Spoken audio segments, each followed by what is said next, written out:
Kalau Islam datang tidak untuk menghapus kebiasaan-kebiasaan, semua kebiasaan atau adat. Ini berlaku umum ya. Tapi untuk meneruskan yang baik, membuang yang buruk itu. Khutbah sofa dakmah kadar. Contoh lah gitu. Kalau di Arab gitu. Nanti diimplementasikan, nanti mungkin teman-teman akan kembali ke ke lingkungan masing-masing ya gitu. Entah apakah di Jawa Barat yang notabene mayoritas suku Sunda, apakah ke daerah lain, apakah ke suku Jawa dan sebagainya, ataukah bahkan keluar lagi yang budayanya beda sama sekali. Apakah terus budaya di situ harus nggak boleh, yang nggak bisa gitu. Disesuaikan. Kalau selama tidak melanggar dan justru malah bagus, asalkan sesuai dengan nilai-nilai Islam, ya udah teruskan, harus diteruskan. Contoh saat mungkin ada yang ke Jepang gitu, atau budaya di sana bagus, tertib, hormat sama yang sepuh. Terus kalau nyebrang ada tata caranya, kalau buang sampah harus dipilah gini ya. Selama itu bagus sesoknya gitu. Selama tidak melanggar syariat nggak ada masalah gitu.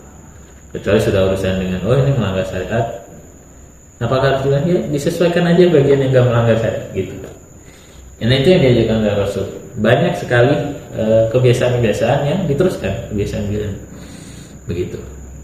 Menjamu tamu dari berbagi makanan itu rebutan menjamu orang yang berhaji zaman itu. Dan sampai sekarang kan, mungkin kalau yang pernah lihat video-video orang yang haji mau pada halal bagi-bagi makanan.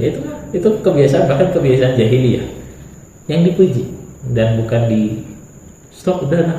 Enggak itu kebiasaan masa lalu gitu ya. Intinya salah satu jadi ini kita nanti di rentang 15 sampai 25 tahun. Yang ketiga yang jelas kita sering dengar adalah beliau di usia segitu antara ini beliau dapat gelar Al-Amin gitu, saking yang terpercaya gitu, dapat lakop, jadi juga julukan Al-Amin yang dipercaya. Dan julukan ini teman-teman nanti kalau namatin gitu sih sampai akhir, nggak ada riwayat manapun gitu sependek yang kamu ketahui yang terus tiba-tiba Abu Lahab gitu atau Abu Jahal atau siapapun musuhnya yang pernah tahu Rasul dari kecilnya, paman-pamannya atau tetangga orang-orang Quraisy yang lain yang kamu nggak jadi Al-Amin gitu. Pernah dengar gitu ada Al-Aminnya dianulir gitu?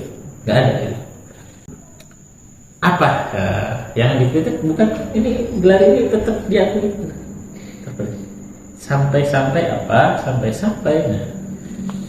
orang-orang gitu. Kalau Rasul jadi diangkat jadi nabi gitu, kita maju sebentar, beberapa orang-orang yang bahkan belum masuk Islam gitu, kalau bepergian nitipin barangnya kan Rasul. Zaman dulu biasa ya gitu, nitipin barang berharga lah gitu. Kalau sekarang nitipin motor gitu, atau nitipin mobilnya, atau nitipin ternaknya, kalau sekarang nitipin sapi dan sebagainya ke tetangganya. Nah ini Rasul tuh dititipin. Masa ada orang dititipin gak amanah gitu, dan yang nitipin belum beriman lagi gitu. Jadi itu buktinya bahwa Rasul dan tokoh-tokoh besar gitu, kalau sudah diakui oleh teman dan lawan, itu sudah luar biasa gitu. Dan ada beberapa tokoh-tokoh yang mencapai level itu gitu. Kalau cuma diakui oleh kawannya mah biasa ya gitu. Tapi ini contoh kayak kisah Salahuddin Ayyubi gitu. Musuh lawan perangnya mengakui bahwa ini emang orang yang jago gitu. Nah itu berarti sudah beda level gitu. Kembali kita alami. Kita pasti ingat cerita Al-Amin salah satu yang kita sering dengar ketika beliau mendamaikan gitu persatuan para tokoh suku-suku di Mekah ketika meletakkan Hajar Aswad, meletakkan Ka'bah mungkin dia meletakkan Hajar Aswad untuk mengembalikan, karena mengembalikan batu yang mulia ini ke tempatnya. rebutan, ya kan?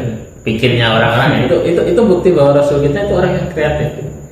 Jadi umatnya juga harus kreatif dalam hal yang baik. Bisa aja Rasul pondok sendiri beres, karena pikiran orang, oh ya batu mah dibawa orang satu, apalagi batunya nggak gede-gede banget gitu, cukup. Ternyata beliau selain untuk mendamaikan, berarti bukti bahwa bisa kok batu diangkat bareng-bareng gitu. Akhirnya semua merasa terbagi gitu, atau merasa dihargai. Dan ini nanti kita gelar alamnya ini kita bisa tracking gitu di Quran yang kita insya Allah semuanya hafal gitu. Quran surat ke 111 apa? Ini 111 ya. Surat Al-Lahab ya. Benar kan? 111 ya. Ya. Gimana? Tabbat yada abi lahabin wa tab. Makna malu wa kasab dan seterusnya. Nah, di mana gitu? Ya itu kan bukannya surat itu untuk Abu Lahab gitu. Enggak. Betul surat itu. Tapi kita akan tahu kalau baca tafsirnya tentang asbabun nuzulnya. Ada yang ingat asbabun nuzulnya surat Al-Lahab? Asbabun nuzulnya adalah awal-awal Rasul diangkat menjadi nabi. Kemudian mulai dakwah ke keluarganya gitu. Dan dipanggil beberapa keluarga dari kaum Quraisy, terutama Bani Hashim dan Bani Muttalib, dikumpulkan di gunung atau bukit lah gitu. Ini perlu dipahami ya. Kalau di definisi gunung, kalau di Sirah gitu ya, itu nggak harus gunung seperti pemahaman kita kalau di ilmu geografi ya.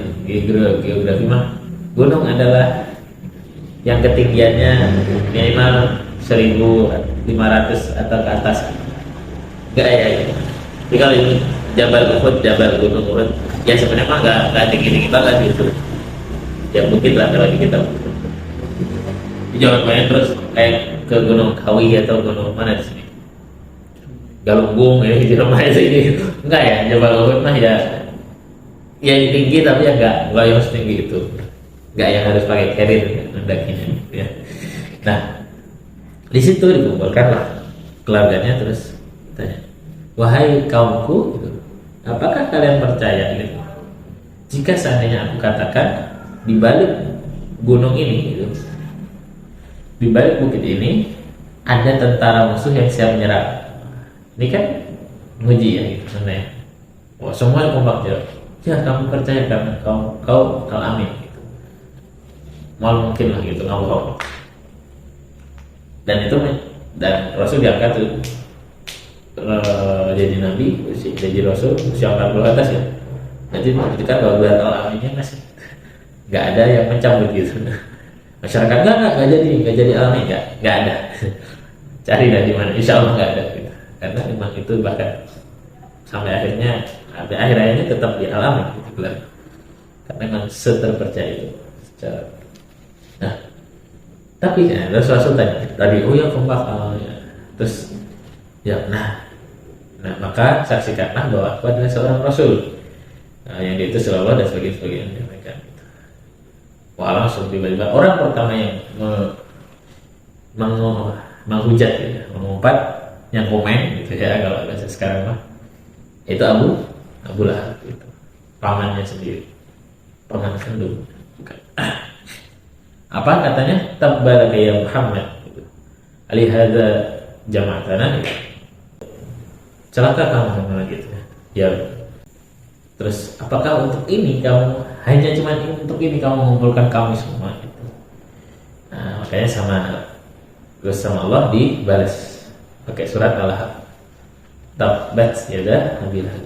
Bukan Nabi Muhammad yang celaka, tapi itu tabbat yada abi lahab wa tab. Yang celaka, apakah yang celaka cuma tangannya? Enggak ya. Semuanya. Bahwa ya sudah, apa yang dilakukan oleh Abu Lahab itu akan membawanya ke kecelakaan.